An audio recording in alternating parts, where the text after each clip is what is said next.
Hello guys, welcome back once again. मैं Harry Gill आप सभी का अपनी नई वीडियो में एक बार फिर से स्वागत करता हूं। आज की वीडियो में हम लोग बात करेंगे एक न्यू इनकम अपॉर्चुनिटी के बारे में। आप इस वीडियो को लाइक करना, चैनल को सब्सक्राइब करना ना भूलें। आगे बात करते हैं यूनिपार्ट्स इंडिया लिमिटेड के आईपीओ के बारे में। इसका पूरा कंप्लीट एनालिसिस आज करने जा रहे हैं और फुल रिव्यू आपको मिलेगा। इस वीडियो में पूरी जानकारी आपको मिलेगी इस आईपीओ से related. Contents of the video रहने वाला जिसमें हम लोग कवर करेंगे अबाउट दी कंपनी, कंपनी के फाइनेंशियल परफॉर्मेंस और स्टेटस को चेक करेंगे, कंपनी की वैल्यूएशंस और मार्जिन्स क्या है, कंपनी का पीयर कंपटीशन क्या है, इसके बारे में आपको बताएंगे। कंपनी के आईपीओ की पूरी फुल डिटेल देंगे और आईपीओ का लाइव जीएमपी अपडेट क्या है इसके बारे में आपको बताएंगे। और इस आईपीओ में आपको अप्लाई करना चाहिए या नहीं करना चाहिए इसको भी हम लोग लास्ट में डिस्कस करेंगे। अब सीधा चलते हैं कंपनी के बारे में जानने के लिए डिटेल से। और यूनिपार्ट्स ग्रुप है दोस्तों ये कंपनी का, और बहुत बड़ा दोस्तों ये ग्रुप है। और इसमें यूनिपार्ट्स इंडिया लिमिटेड के नाम से ही दोस्तों ये आईपीओ आया हुआ है। इस आईपीओ की ओपनिंग 30 नवंबर से शुरू हो चुकी है और 2 नवंबर तक आप इसमें अप्लाई कर सकते हैं। इस बीच में आप आईपीओ में अप्लाई करने के लिए जा सकते हैं। अगर आपको इसका डिटेल इन्फॉर्मेशन लेने के बाद में अगर सही लगता है, अगर आप डिसीजन लेते हैं कि आपको आईपीओ में अप्लाई करना है, तो इस डेट के बीच में ही आप लोग आईपीओ में अप्लाई कर पाएंगे। अब सबसे पहले कंपनी की प्रोफाइल को देख लेते हैं, कंपनी के बारे में डिटेल से चेक कर लेते हैं। यूनिपार्ट्स इंडिया लिमिटेड कंपनी का नाम है। 28 साल पुरानी कंपनी, 28 साल मार्केट में कंपनी को हो गए हैं। और कंपनी की शुरुआत 26 सितंबर 1994 से हुई थी दोस्तों। काफ़ी लंबे समय से कंपनी मार्केट में वर्क कर रही है। इसका दोस्तों जो रजिस्टर्ड ऑफिस है वो साउथ वेस्ट दिल्ली में है। भारत में दिल्ली के अंदर साउथ वेस्ट दिल्ली में इसका हेड ऑफिस है। अगर कंपनी के काम की बात करें तो ये ग्लोबल मैन्युफैक्चरर है of engineered system and solutions की।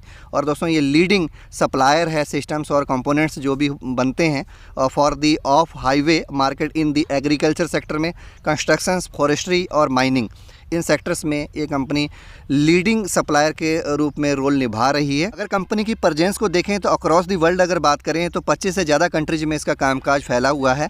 और ग्लोबल मैन्युफैक्चरर के रूप में of engineered system and solutions और लीडिंग सप्लायर के रूप में ये 25 से ज़्यादा देशों में कार्यरत है। और अपनी जो भी सर्विसेज हैं, जो भी दोस्तों मैन्युफैक्चरिंग के प्रोडक्ट्स ये बनाती है, उसको सप्लाई करने का ये काम कर रही है।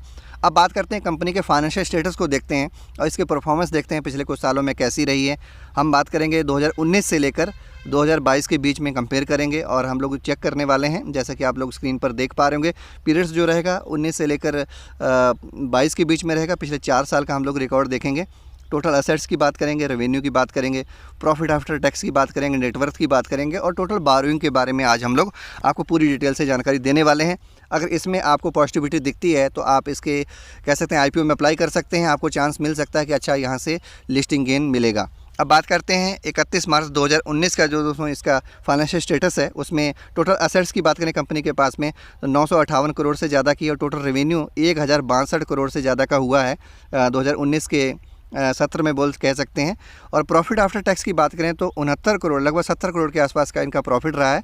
और नेटवर्थ 2019 की देखें तो 421 करोड़ से ज़्यादा, लगभग 422 करोड़ के आसपास है। और 345 करोड़ के इस पर लोन भी हैं, बारोइंग्स हैं, लायबिलिटीज़ हैं। तो ये कहीं ना कहीं मीट कर रहा है नेटवर्थ को। और आगे देख पा रहे होंगे आप 2020 को देखें तो 898 करोड़ का दोस्तों इनका टोटल असेट्स था, कम हुआ इन दी कंपेरिजन ऑफ 2019। और 938 करोड़ का टोटल रेवेन्यू, 62 करोड़ के प्रॉफिट रहे और 464 करोड़ का इसका नेटवर्थ रहा। और थोड़ा सा नेटवर्थ में इंक्रीजमेंट हुआ है, बढ़ा है। और इस कंपनी ने अपने बारोइंग्स कम करी है, 256 करोड़ 2020 में ये लोग लिया है, ये अच्छी बात है। अगर बात करें 2021 की तो 893 करोड़ का दोस्तों टोटल असेट्स इससे ज़्यादा का है। और 947 करोड़ के आसपास की टोटल रेवेन्यू रही 2021 में। 93 करोड़ का दोस्तों प्रॉफिट, और प्रॉफिट बढ़ा है पिछले 2 सालों की कंपेरिजन में। और नेटवर्थ अगर देखें तो 560 करोड़ के आसपास पहुंच गया। तो ये काफ़ी अच्छी बात है कि कंपनी का नेटवर्थ इंप्रूव हुआ। और इन्होंने अपना जो लोन्स हैं, जो बारोइंग्स हैं, लायबिलिटी, उसको भी कम किया, 127 करोड़ के आसपास ये लेके आ गए। तो ये बहुत ही पॉजिटिव साइन है। 2022 में देखें तो इनका जो टोटल असेट्स है 1031 करोड़ से ज़्यादा का हो गया है। 1231 करोड़ का इनका टोटल रेवेन्यू हुआ, 166 करोड़ के दोस्तों इसके प्रॉफिट आफ्टर टैक्स हुए हैं। तो ये बहुत बड़ी बात है, अच्छी बात है। नेटवर्थ देखें तो 685 करोड़ 24 लाख के आसपास पहुंच गई है। तो ये भी बहुत ही शानदार बात है, बहुत अच्छी बात है। 127 करोड़ के आसपास इसका लोन है। तो कहीं ना कहीं कंपनी प्रॉफिटेबल है। यहाँ पर हम लोग इसके फाइनेंशियल स्टेटस को अगर चेक करते हैं तो यहाँ पर कंपनी के अंदर बहुत ज़्यादा पॉजिटिविटी दिख रही है। तो इनके आईपीओ में भी आप लोग अप्लाई करने के जो चांसेज हैं आपके, वो बढ़ जाते हैं। और आपका इंटरेस्ट भी बढ़ जाता है जब कंपनी के फाइनेंशियल अच्छे होते हैं, तो आपको भी इंटरेस्ट आता है हाँ ये कंपनी आने वाले टाइम में भी अच्छा करेगी। अब वैल्यूएशंस और मार्जिन्स को देख लेते हैं। 19 से लेकर 22 के बीच में हम लोग बात करेंगे।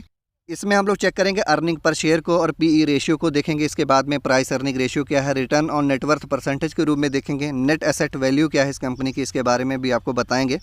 और रिटर्न ऑन कैपिटल एम्प्लॉयड को परसेंटेज में चेक करेंगे। अब डेटा देखेंगे इसका कंपनी का परसेंटेज के रूप में पिछले 4 साल का, और डेट टू इक्विटी रेशियो के बारे में भी देखेंगे, इस पर भी नज़र डालेंगे। पहले बात कर लेते हैं अर्निंग पर शेयर की। 2019 की बात करें फाइनेंशियल ईयर की 15.42 था, उसके बाद 2020 में 13.88 कम हुआ, फिर उसके बाद में 2021 में 20.64 हो गया, जो कि बहुत अच्छा इंप्रूवमेंट आया पिछले 2 साल की कंपैरिजन में। और यहाँ पर 2022 की बात करें फाइनेंशियल ईयर की तो 36.98, जो कि बहुत ही शानदार, काफ़ी अच्छे इंप्रूवमेंट आए हैं पिछले सालों के मुकाबले में। और PE ratio, price earning ratio 14.82 से लेकर 15.60 के बीच में, जैसा कि आईपीओ में प्राइस दिया गया है, ये भी बिल्कुल टू द पॉइंट कह सकते हैं। और रिटर्न ऑन नेटवर्थ की बात करें 16.49 2019 में, 13.50 2020 में। अगर बात करें फाइनेंशियल ईयर 2022 की तो 24.35 आ गया है, जो कि बहुत ही शानदार यहाँ पर परसेंटेज के रूप में यहाँ पर रिटर्न ऑन नेटवर्थ मिल रहा है कंपनी को। नेट एसेट वैल्यू 93.50 थी 2019 में, अगर कंपेरिजन करें 2022 से तो 151.82 हो गई है यहाँ पर। और ROCE की बात करें 15.37 थी 2019 में, अगर बात करें 2021 की 19.78 हो गई है, और 22 में देखें तो 31 हो गई यहाँ पर। इसमें भी बहुत अच्छा परसेंटेज के रूप में इंप्रूवमेंट आया है। अब डेटा को देख लेते हैं। 13.19 है 2019 में, 2020 की बात करें तो 14.09 यहाँ पर हो गया परसेंटेज के रूप में, और 18% से ज़्यादा का यहाँ पर 2021 में शो कर रहा है। और 2022 की बात करें तो 22.13 यहाँ पर परसेंटेज के रूप में दिख रहा है। डेट टू इक्विटी रेशियो देखें तो यहाँ पर इंप्रूवमेंट बहुत ही शानदार आए हैं। 0.78 था 2019 में, 20 में 0.52 हुआ। बहुत ही शानदार तरीके से कंपनी ने अपने डेट टू इक्विटी रेशियो को बहुत कम किया है। 0.21 रह गया इसमें 2021 में, और 2022 की बात करें तो सबसे कम 0.17। इनके लगातार जो डेट हैं वो कम हुए हैं, इससे भी कंपनी के अंदर इन्वेस्ट करने का जो कॉन्फिडेंस है वो बढ़ जाता है। अगर बात करें यूनिपार्ट्स इंडिया लिमिटेड के कंपटीशन की, तो यहाँ पर हमें किसी प्रकार की कोई भी कंपनी कंपटीशन में नहीं दिखती हुई नज़र आ रही है। सारे एस्पेक्ट्स को अगर बिजनेस के देखें जो इस कंपनी के अंदर हैं, वो अदर किसी कंपनी लिस्टेड कंपनी में नहीं है। और बहुत सारी कॉम्पिटिशन में नॉन लिस्टेड कंपनियाँ तो हैं, लेकिन लिस्टेड कंपनी कोई भी यहाँ पर नहीं नज़र आ रही है। अब कंपनी के आईपीओ की पूरी फुल डिटेल ले लेते हैं। यूनिपार्ट्स इंडिया की आईपीओ की पूरी फुल डिटेल को चेक कर लेते हैं। यूनिपार्ट्स आईपीओ की अगर डेट्स की बात करें तो 30 नवंबर से लेकर 2 दिसंबर के बीच में आप लोग अप्लाई कर सकते हैं इस आईपीओ में। यूनिपार्ट्स आईपीओ का जो प्राइस है वो 548 रुपये से लेकर 577 रुपये के बीच में है। आपको अगर बिड करना है तो मैक्सिमम पर बिड करना होगा। फ्रेश इशू यहाँ पर नहीं है, ये कहीं ना कहीं यहाँ पर नेगेटिव बात कह सकते हैं इन्वेस्टर्स के लिए हो सकती है, क्योंकि ये पूरा टोटल ऑफ़र फॉर सेल है। तो यहाँ पर जो ऑफ़र फॉर सेल्स है वो टोटल यहाँ पर देख पा रहे होंगे मैक्सिमम 835 करोड़ से ज़्यादा का है। 835 करोड़ 61 लाख का टोटल है, और टोटल यहाँ पर इतना ही आपको दिख रहा है, क्योंकि ऑफ़र फॉर सेल इसमें नहीं है। मिनिमम बिड की बात करें तो आपको कम से कम 25 शेयर में बिड करना होगा। 14,425 रुपये का आपका इन्वेस्टमेंट होगा। फेस वैल्यू की बात करें तो 10 रुपये प्रति शेयर रहेगी फेस वैल्यू। रिटेल एलोकेशन देखें तो 35% रहेगा। लिस्टिंग की बात करें तो NSE BSE दोनों ही स्टॉक एक्सचेंज पर आपको इसकी लिस्टिंग दिखेगी, होती हुई दिख रही है यहाँ पर। और यहाँ पर आगे बात करते हैं टेंटेटिव टाइम टेबल की, किस डेट को क्या होने जा रहा है। 30 नवंबर को इसकी ओपनिंग हो रही है। और यूनिपार्ट्स आईपीओ की बात करें तो 2 दिसंबर से पहले आप लोग इसमें अप्लाई करेंगे। और अलॉटमेंट की बात करें 7 दिसंबर को आपको अलॉटमेंट आ जाएगा, अगर आपको यहाँ पर लक आपका अच्छा रहता है, अगर आपको अलॉट होता है। और रिफंड्स जो है 8 दिसंबर को आएंगे। अगर आपको ये अलॉट नहीं होता है तो 8 दिसंबर को आपका पैसा आपके अकाउंट में अनब्लॉक कर दिया जाएगा।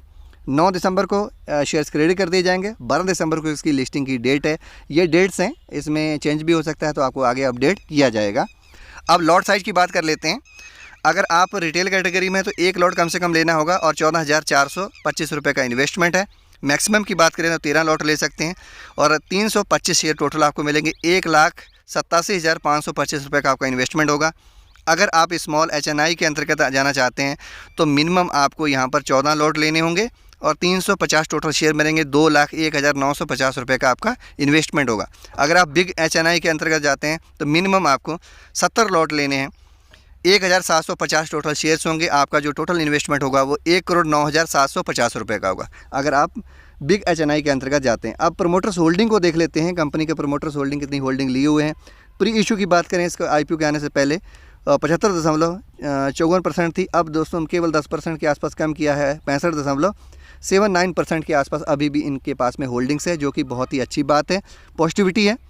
अब बात करते हैं दोस्तों कंपनी के ग्रे मार्केट प्रीमियम की कि इस समय क्या चल रहा है। तो यहाँ पर दोस्तों पॉजिटिव साइन नजर आ रहे हैं। कंपनी का जो लाइव जीएमपी 100+ यहाँ पर शो कर रहा है। लगभग 17 से 18% के आसपास आपको लिस्टिंग गेन बनते हुए नजर आ रहे हैं इस आईपीओ में। अगर आप इस आईपीओ में अप्लाई करना चाहते हैं तो अच्छे से आप रिसर्च कर लें, सेल्फ स्टडी कर लें, उसके बाद में आप इस आईपीओ में अप्लाई कर सकते हैं। यहाँ पर जीएमपी के अनुसार अगर नज़र डालें तो यहाँ पर आपको अच्छे लगभग यहाँ पर लिस्टिंग गेन बनते हुए नजर आ रहे हैं। और भी ग्रे मार्केट प्रीमियम कुछ दिनों के बाद में बढ़ सकता है, तो आपको अच्छा यहाँ पर रिस्पॉन्स मिलने की संभावना है। अगर आप लॉन्ग टर्म के पर्पज से इस आईपीओ में अप्लाई करना चाहते हैं तो भी आप अप्लाई कर सकते हैं। आने वाले टाइम में इसका फ्यूचर भी बहुत अच्छा है, क्योंकि फाइनेंशियल अगर इसके देखें बहुत पॉजिटिव नज़र आ रहे हैं। तो आप इस आईपीओ को लॉन्ग टर्म के लिए भी कंसीडर कर सकते हैं। अगर आप इस आईपीओ में अप्लाई करना चाहते हैं तो आपके पास में एक डीमेट अकाउंट होना चाहिए। आप हमारे साथ में फ्री में डीमेट अकाउंट अपना ओपन करवा सकते हैं। मैंने टॉप लीडिंग ब्रोकर्स की लिंक्स डिस्क्रिप्शन बॉक्स में दे दी हैं, आप उन पर क्लिक करके अपना फ्री में हमारे साथ में अकाउंट बना सकते हैं और हमारे साथ में फ्री एडवाइजरी लेकर बहुत सारा इन्वेस्टमेंट करके अच्छा रिटर्न्स आने वाले टाइम में बना सकते हैं। अगर आपको आज का हमारा ये वीडियो अच्छा लगा, इस वीडियो को लाइक करें, शेयर करें अपने फ्रेंड्स के साथ में, कमेंट करके बताएं कि आपको ये आज का सेशन और आज का वीडियो कैसा लगा। और इस वीडियो को देखने के लिए आप सभी का बहुत बहुत धन्यवाद।